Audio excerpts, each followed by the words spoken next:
حضرت یحییٰ بن اسماعیل رحمۃ اللہ علیہ فرماتے ہیں میری ایک بڑی بہن تھی، وہ بیمار ہوئی اور ان کا ذہنی توازن جاتا رہا۔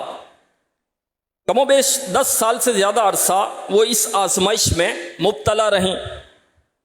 گھر کی چھت پر ایک کمرہ تھا، وہ اسی میں رہتی تھیں۔ ایک رات یوں ہوا کہ میں اپنے کمرے میں سو رہا تھا، اچانک کسی نے دروازے پر دستک دی۔ میں نے پوچھا کون ہے؟ دروازہ کھٹکھٹانے والی ایک عورت تھی۔ جب اس نے اپنا نام بتایا تو میں نے چونک کر پوچھا میری بہن؟ آج 10 سال کے بعد میری بہن میرے کمرے میں داخل ہو رہی تھی، معذور تھی وہ۔ حیرت ہوئی مجھے، اور اس کا تو ذہنی توازن بھی درست نہیں ہے، آزمائش کیسے دور ہوئی؟ اس بارے میں بتاتے ہوئے میری بہن بولی کہ میں سو رہی تھی، خواب میں کسی نے مجھے کہا اللہ پاک نے تمہارے دادا کی نیکی کی برکت سے تمہارے والد اسماعیل کی حفاظت فرمائی، اور تمہارے والد اسماعیل کی برکت سے تمہاری حفاظت فرماتا ہے۔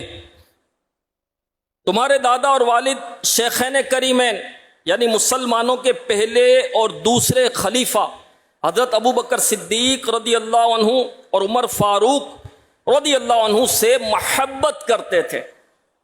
ان کے دادا شیخین کریمین سے محبت کرتے تھے، اسی لیے حضرت صدیق اکبر اور فاروق اعظم رضی اللہ تعالی عنہما نے اللہ پاک کے حضور تمہاری سفارش کی، اب اگر تم چاہو تو میں دعا کروں اللہ پاک تمہیں شفا عطا فرمائے، اگر چاہو تو صبر کرو تو تمہارے لیے جنت ہے۔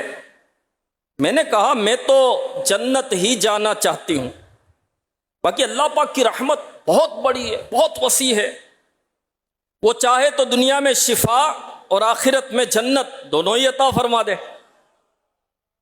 خواب میں آنے والے نے کہا تمہارے دادا اور والد شیخین کریمین رضی اللہ تعالی عنہما سے محبت کرتے تھے، اس کی برکت سے اللہ پاک نے تمہیں شفا بھی دی اور تمہارے لیے جنت کی بشارت بھی ہے۔